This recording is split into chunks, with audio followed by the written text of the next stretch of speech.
अपने कारनामों के लिए हमेशा विवादों में रहने वाला पानीपत नगर निगम एक बार फिर से सुर्खियों में है। हालांकि भ्रष्टाचार के मामलों में आए दिन निगम में धरने प्रदर्शन और नारेबाजी का सिलसिला चलता रहता है, लेकिन इस बार भाजपा के ही पार्षद दुष्यंत भट्ट ने निगम के अफसरों सहित आला नेताओं की कार्यप्रणाली पर सवालिया निशान खड़े किए हैं, जिसके चलते पानीपत नगर निगम और निगम को चलाने वाले संदेह के घेरे में आ गए हैं। जी हां, सही सुना आपने। दरअसल वार्ड नंबर 25 के भाजपा पार्षद दुष्यंत भट्ट ने निगम आयुक्त को भेजे पत्र में कुछ ऐसे सवाल किए हैं जिनका जवाब निगम अधिकारियों और कुछ भाजपा नेताओं की सेहत के लिए अच्छा नहीं होगा। बड़ी ही बेबाकी के साथ दुष्यंत भट्ट बताते हैं कि पिछले लगभग 1.5 साल से उन्होंने निगम अधिकारियों को फ्री हैंड दिया हुआ था, लेकिन अब हालात कुछ इस कदर बन गए हैं कि निगम अधिकारियों और निगम के रहनुमाओं को खुला छोड़ना शहर के लिए अच्छा साबित नहीं होगा। भट्ट ने कहा कि निगम के बद से बदतर हुए हालातों में अब कुछ सवालों के जवाब जानना बेहद जरूरी हो गया है। उन्होंने कहा कि अनाप शनाप कामों के लिए टेंडर पर टेंडर लगाकर कुछ लोगों ने जनता के पैसों पर डकैती डाली है, जिसे वे कदापि सहन नहीं करेंगे। दुष्यंत ने साफ साफ कहा कि 100% भ्रष्टाचार का बोलबाला है कि हम पिछले 1.5 साल से, जब से नगर निगम का 2018 में चुनाव हुआ, तो हमने फ्री हैंड दिया हुआ था कॉरपोरेशन को। लेकिन अब हालात ऐसे क्रिटिकल हो गए हैं इस शहर के कि अब हमारा और ज़्यादा मतलब फ्री रखना अधिकारियों को और नगर निगम के रहनुमाओं को, ये लॉजिकली सही नहीं है। अब कहीं ना कहीं हमें इन सब प्रश्नों के उत्तर चाहिए, क्योंकि इन 1.5 सालों के अंदर नगर निगम की हालत बद से बदतर हो गई है। और जो मैंने प्रश्न पूछे हैं वो सारे प्रश्न, ऐसा नहीं कि मुझे उनके आंसर नहीं पता, ऐसा नहीं कि मुझे उनके बारे में कोई जानकारी नहीं है, लेकिन मैं उनके मुंह से ये सुनना चाहता हूं कि उन्होंने ये करप्शन किया। मैं उनके मुंह से नगर निगम के हाउस के अंदर ये जानना चाहता हूं कि उन्होंने ऐसा क्यों किया, और इस शहर की जनता को ये बताना चाहता हूं कि इन लोगों ने जनता के पैसे के साथ किस प्रकार से दुरुपयोग किया, किस प्रकार से, मैं लूट नहीं कहूँगा इसको, मैं इसको डकैती कहूँगा, कि किस तरह से जनता के पैसे को पे डकैती डाली गई। और अब ये हमारी बर्दाश्त से बाहर है। मुझे ये कहने में कोई गुरेज नहीं है कि 100% भ्रष्टाचार है। चलिए अब बात करते हैं उन सवालों की जिनके जवाब दुष्यंत भट्ट ने निगम आयुक्त को भेजे पत्र में मांगे हैं और जिनको लेकर निगम में ऊपर से लेकर नीचे तक हड़कंप मच गया है। मैंने उनसे एक ही प्रश्न पूछा, जो मैंने 8 प्रश्न पूछे उनसे। मैंने उन प्रश्नों में ये पूछा कि सिर्फ मुझे ये बताया जाए कि पानीपत के अंदर कितने ऐसे पार्क हैं जिन पार्कों के अंदर सबमर्सिबल नहीं है। देखिए, जब सबमर्सिबल नहीं होगा तभी तो आप पौधों में पानी दोगे। अगर किसी पार्क के अंदर ऑलरेडी सरकार ने जब पार्क का डेवलप किया, पार्क का निर्माण किया, तो वहाँ पे सबमर्सिबल लगाया, और जब सबमर्सिबल लगाया तो उन पौधों को पानी दिया गया, जो नगर निगम के पार्क हैं। ये तो अंडरस्टूड सी बात है। तो मैंने उनसे पूछा कि आप मुझे इस बात की जानकारी दीजिए कि भी नगर निगम के अंदर कितने ऐसे पार्क हैं जिन पार्कों के अंदर सबमर्सिबल नहीं है, ताकि हम ये तो पता कर लेंगे भाई इतना पानी दिया गया है इनको। और जो जीटी रोड के सहारे पेड़ हैं वो हॉर्टिकल्चर डिपार्टमेंट का काम है, जो जीटी रोड के फ्लाईओवर के साथ साथ है वो एलएनटी का काम है, असंध रोड पर या और भी वो वन विभाग का काम है। तो नगर निगम के पेड़ पौधे जो पार्कों के अंदर लगे हुए हैं, ऐसे कितने पार्क है जिनके अंदर सबमर्सिबल नहीं है, जहां पर पानी देने की व्यवस्था नहीं है। एक तो मेरा प्रश्न ये था। दूसरा मेरा महत्वपूर्ण प्रश्न ये था कि पानीपत के अंदर नगर निगम के जो ठेकेदार हैं, जो नगर निगम के ठेकेदारों ने काम किया, उन ठेकेदारों का भुगतान करने का आपका पैमाना क्या है?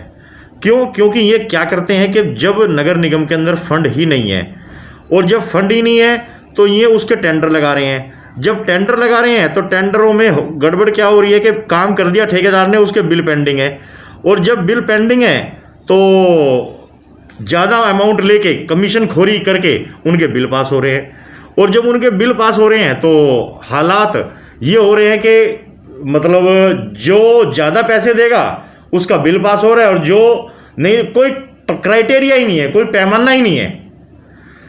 उसके अलावा मेरा प्रश्न ये था, जनवरी 2019 से लेकर दिसंबर 2019 तक, यानी कि 1 साल के अंदर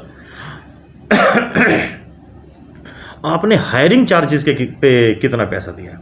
जो मेरे पास रिकॉर्ड है, मेरे पास रिकॉर्ड के अनुसार 1,28,00,000 रुपए इन्होंने हायरिंग चार्जेस के रूप में अदा किए हैं। वो हायरिंग चार्जेस किस रूप में होता है? जैसे जेसीबी है, जैसे ट्रैक्टर ट्राली किराए पे लिया, जैसे कमिश्नर की गाड़ी ली, एक्शन की गाड़ी है जो किराए पे लेते हैं।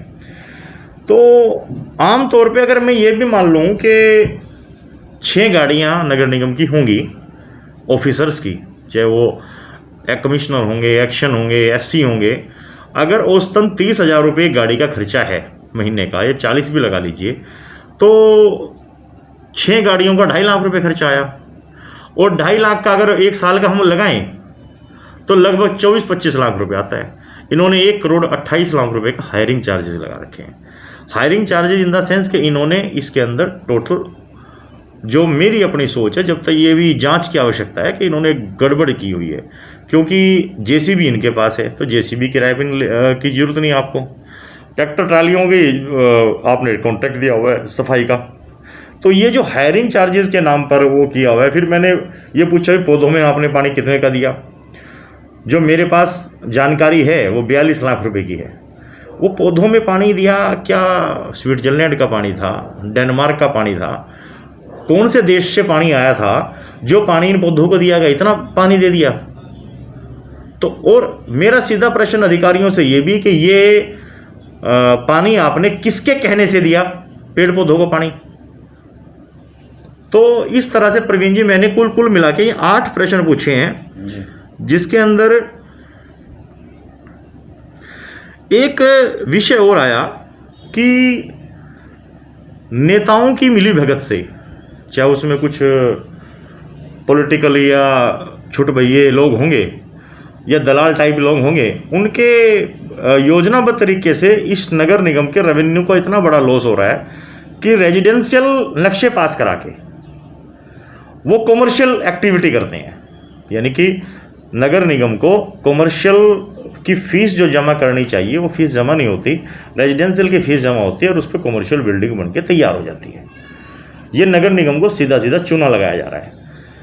ऐसे ही मैंने एक क्वेश्चन रेज किया कि इजी डे के पास एक अनेजा पेट्रोल पंप है, उसको जब इन्होंने एनओसी दी थी नगर निगम ने पेट्रोल पंप के लिए, तो उसकी एवज में कितना रेवेन्यू नगर निगम को आया था और कितना रेवेन्यू उसकी ओर बकाया है, और यदि कोई रेवेन्यू बकाया है तो वो किस कारण से है, उसका भी मेरे पास सारा डाटा है। फिर मैंने इनसे, मेरा एक प्रश्न ये था कि आप मुझे बताइए कि आपने इस शहर के अंदर अवैध कॉलोनियाँ जो कट रही हैं और अवैध बिल्डिंग जो बन रही हैं, आपने कितनों को नोटिस दिए और कितनों का आपको रिप्लाई आया उन नोटिसों का, और अगर किसी का रिप्लाई नहीं आया तो आपने उस पर कार्रवाई क्या करी? खाली नोटिस देना और फिर अंडर द टेबल सेटिंग कर लेना, ये कोई शहर के हित में नहीं है। नोटिस दिया है तो आप मुझे इस बात की जानकारी दीजिए कि वो नोटिस आपने दिया था, उस नोटिस का उस पार्टी ने रिप्लाई क्या दिया, और उस पार्टी ने अगर आपको रिप्लाई दिया तो फिर आपने उस पर कार्रवाई की या उसको छोड़ दिया। ये कुछ ऐसे बिंदु हैं जो सब्जेक्ट बहुत सीरियस हैं जी, और अब कहीं ना कहीं हमें इन क्वेश्चंस को, और आप देखना आने वाले समय के अंदर हम इस प्रकार के क्वेश्चंस हर हाउस की बैठक के अंदर दुष्यंत भट्ट के क्वेश्चंस तो रहेंगे। सड़क भी बनेगी, बिजली भी आएगी, पानी भी आएगा, ये मूलभूत सुविधाएं हैं जो जनता को मिलनी चाहिए, और ये देना नगर निगम का काम है, सरकार का काम है, अधिकारियों का काम है उनके प्रति करना। लेकिन उनकी आड़ में भ्रष्टाचार को सहन करना ये मतलब हम लोगों पर भी एक क्वेश्चन मार्क है और हम इसको किसी भी सूरत में एक्सेप्ट नहीं करेंगे, नहीं करेंगे, नहीं करेंगे। अगर ये इस चीज़ के में लालच दे किसी को कि भाई हम तुम्हारी सड़क बना देंगे, नाली बना देंगे, तो इनका काम है, वो इनका काम है, वो इनकी ड्यूटी है। लेकिन यदि आप उनकी आड़ में आप करप्शन के रास्ते पे चलोगे तो वो हमारे को बर्दाश्त नहीं है। पार्षद दुष्यंत भट्ट ने निगम आयुक्त को इन सभी सवालों के जवाब सदन की अगली बैठक में देने के लिए कहा है।